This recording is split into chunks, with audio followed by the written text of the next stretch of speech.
ನಾವು ಹೊರನಾಡಿಗೆ ಹೋದಾಗ ಕಳಸದಲ್ಲಿ ಸ್ಟೇ ಆಗಿದ್ವಿ ಒಂದು ದಿವಸ. ಯಾಕಂದರೆ ಗಾಡಿ ರಿಪೇರಿ ಆಯಿತು ಅಂತ ಕಳಸದಲ್ಲಿ ರೂಮ್ ಮಾಡ್ಕೊಂಡಿದ್ವಿ. ಮತ್ತು ಸಂಜೆ ಹೋಗಿ ಹೊರನಾಡಲ್ಲಿ ದರ್ಶನ ಮಾಡ್ಕೊಂಡು ಬಂದಿದ್ವಿ ಬಸ್ಸಲ್ಲಿ ಹೋಗಿ.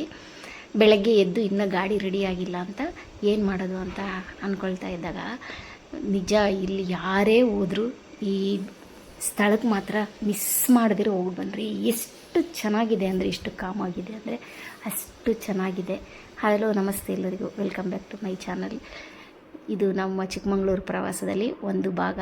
ನಾವು ಹೊರನಾಡು ಕಳಸ ಧರ್ಮಸ್ಥಳ ಎಲ್ಲ ಹೋಗಿದ್ದಾಗ ಕಳಸದಲ್ಲಿ ಸ್ಟೇ ಆಗಿದ್ದ ವಿಡಿಯೋ ಇದು. ಎಷ್ಟು ಚೆನ್ನಾಗಿದೆ, ಕಾಮಾಗಿದೆ ಅಂದರೆ ಆ ಪ್ಲೇಸು. ದಯವಿಟ್ಟು ಯಾರು ಮಿಕ್ಸ್ ಮಾಡ್ಕೊಂಬಿಡಿ. ನೀವು ಹೊರನಾಡಿಗೆ ಹೋದ್ರೂ ಕಳಸದಲ್ಲಿ ಸ್ಟೇ ಆಗಿಬಿಟ್ರೆ ನಿಮಗೆ ಅಲ್ಲಿಂದ ನಾವು ದೇವಸ್ಥಾನ ಹತ್ರನೇ ರೂಮ್ ತೊಗೊಂಡಿದ್ವಿ. ದೇವಸ್ಥಾನ ಹತ್ರನೇ ರೂಮ್ ತೊಗೊಂಡಿದ್ರೆ ನಮಗೆ ಆ ರೂಮಿಂದ ಕರೆಕ್ಟಾಗಿ 3.5 ಕಿಲೋಮೀಟ್ರ್ ತೋರಿಸ್ತು. ಅದು ಹೆಸರು ಅಂಬಾತೀರ್ಥ ಅಂತ ನೀವು ಗೂಗಲಲ್ಲಿ ಹೊಡೆದ್ರೆ ನಿಮಗೆ ಗೊತ್ತಾಗ್ಬಿಡುತ್ತೆ. ನೋಡಿರಿ, ದೇವಸ್ಥಾನ ಎದುರುಗಡೆ ರೋಡಲ್ಲಿ ಡೌನ್ಗೆ ಹೋಗ್ಬಿಡ್ಬೇಕು, ಫುಲ್ಲು ಡೌನಿಗೆ ಬರಬೇಕು. 1.5 ಕಿಲೋಮೀಟ್ರಷ್ಟು ಡೌನಿಗೆ ಬಂದರೆ ಇಲ್ಲಿ ಒಂದು ಹೋಟ್ಲಿದೆ.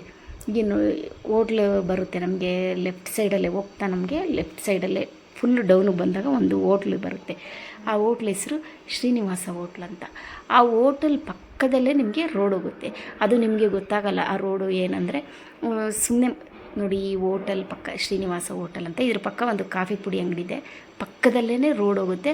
ಆ ರೋಡ್ ಯಾವ ಥರ ಇರುತ್ತೆ ಅಂದರೆ, ಒಂದು ಚಿಕ್ಕದಾಗಿ ಮಡ್ ರೋಡ್ ಇರುತ್ತೆ, ಕಾಡು ರೋಡಲ್ಲಿ ಹೋಗುತ್ತಲ್ವ, ಕಾಲು ದಾರಿ ಆ ಥರ ಇರುತ್ತೆ.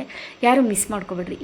ಈ ದಾರಿ ಕರೆಕ್ಟಾಗಿ ಅಲ್ಲಿ ಹೋಗುತ್ತೆ. ಇಲ್ಲಿಂದ 1.5 ಕಿಲೋಮೀಟ್ರಷ್ಟು ನಡಿಬೇಕಾಗುತ್ತೆ. ಕಾಲು ದಾರಿ, ಕಲ್ಲು ಮುಳುಗಳಿರುತ್ತೆ. ಅಷ್ಟು ಕಷ್ಟ ಅಂತ ಏನನ್ಸಲ್ಲ, ಈಸಿಯಾಗಿರುತ್ತೆ, ಆರಾಮಾಗಿರುತ್ತೆ. ತುಂಬ ಚೆನ್ನಾಗಿರುವ ಈ ಪ್ಲೇಸ್ನ ಎಲ್ಲರೂ ವಿಸಿಟ್ ಮಾಡಿರಿ. ನೀವು ಹೊರನಾಡಲ್ಲಿ ಸ್ಟೇ ಆಗೋ ಬದಲು ಕಳಸದಲ್ಲಿ ಸ್ಟೇ ಆಗಿಬಿಡಿ. ನಿಮಗೂ ರೂಮೂ ಕಮ್ಮಿ ಬೆಲೆಗೆ ಸಿಗುತ್ತೆ, ಮತ್ತು ಈ ಪ್ಲೇಸೂ ನೋಡ್ದಂಗೆ ಆಗುತ್ತೆ. ಈ ಥರ ಇರುತ್ತೆ ರೋಡ್ ಎಲ್ಲ ನೋಡಿ.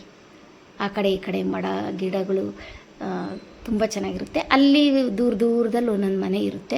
ಅಂದರೆ ಜನ ಯಾರೂ ಓಡಾಡ್ತಾ ಇರಲ್ಲ. ಆದರೆ ಒಬ್ಬೊಬ್ಬರೇ ಅಂತೂ ಹೋಗಬೇಡಿ, ಜೊತೆಯಲ್ಲಿ ಗುಂಪಾಗಿ ಹೋಗಿ.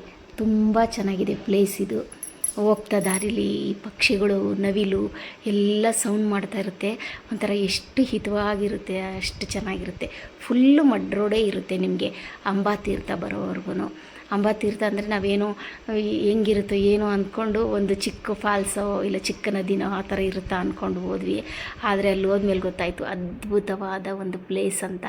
ನಮಗೆ ಮತ್ತೊಂದು ಸರಿ ಬಂದ್ರೂ ಇಲ್ಲೇ ಸ್ಟೇ ಆಗಿಬಿಟ್ಟು ಇಲ್ಲಿಗೆ ಬರಬೇಕು ಅಂತ ಅನ್ನಿಸ್ತು. ನಮಗೆ ಟೈಮ್ ಸ್ವಲ್ಪ ಕಮ್ಮಿ ಇದ್ದಿದ್ದರಿಂದ ನಮಗೆ ಸ್ವಲ್ಪನೇ ಎಂಜಾಯ್ ಮಾಡೋಕ್ಕಾಗಿದ್ದು. ಸ್ವಲ್ಪ ಜಾಸ್ತಿ ಹೊತ್ತು ಇಲ್ಲಿ ಎಂಜಾಯ್ ಮಾಡ್ಕೊಂಡು ಹೋಗಬೇಕು ಅಂತ ಆಸೆ ಇತ್ತು. ನೋಡಿ, ಸುತ್ತು ಕಾಡಿನ ಮಧ್ಯೆ ಒಂದು ಅಂಬಾತೀರ್ಥ ಅನ್ನೋ ನದಿ ಹರಿತಾ ಇರುತ್ತೆ. ಎಷ್ಟು ಚೆನ್ನಾಗಿದೆ ಅಂದರೆ ಅಷ್ಟು ಚೆನ್ನಾಗಿದೆ. ಇಲ್ಲಿ ಜನಗಳೇ ಇರಲ್ಲ. ಬಂದರೆ ಫ್ಯಾಮ್ಲಿ ಇಲ್ಲ ಫ್ರೆಂಡ್ಸು ಸ್ವಲ್ಪ ಜಾಸ್ತಿ ಜನ ಬನ್ನಿ, ಒಬ್ಬೊಬ್ಬರೇ ಅಂತೂ ಬರಬೇಡ್ರಿ. ತುಂಬ ಚೆನ್ನಾಗಿರೋ ಪ್ಲೇಸ್ ಇದು. ಮಳೆಗಾಲ, ನಾವು ಬಂದಿದ್ದು ಬೇಸಿಗೆಗಾಲ ಆಗಿರೋದ್ರಿಂದ ಸ್ವಲ್ಪ ತೆಳ್ಳಗೆ ನೀರು ಹರಿತಾ ಇತ್ತು, ಚೆನ್ನಾಗಿತ್ತು. ಜಾಸ್ತಿ ರಭಸವಾಗಿ ಹರಿತಾ ಇದ್ದರೆ ನಾವು ಈ ಥರ ಎಲ್ಲ ಆಟ ಆಡೋಕ್ಕಾಗಲ್ಲ. ಸ್ವಲ್ಪ ಸೈಡಲ್ಲಿ ಕೂತ್ಕೊಂಡು ಆಟ ಆಡ್ಬೋದು. ತುಂಬ ಚೆನ್ನಾಗಿರೋ ಪ್ಲೇಸು, ಯಾರು ಮಿಸ್ ಮಾಡ್ಕೋಬೇಡ್ರಿ. ಇದ್ರ ಹೆಸರು ಅಂಬಾತೀರ್ಥ. ನೀವು ಅಂಬಾತೀರ್ಥ ಅಂತ ಗೂಗಲಲ್ಲಿ ಹೊಡೆದ್ರೆ ನಿಮಗೆ ರೋಡು ಗೊತ್ತಾಗ್ಬಿಡುತ್ತೆ ಯಾವ ಕಡೆ ಅಂತ. Thanks for watching.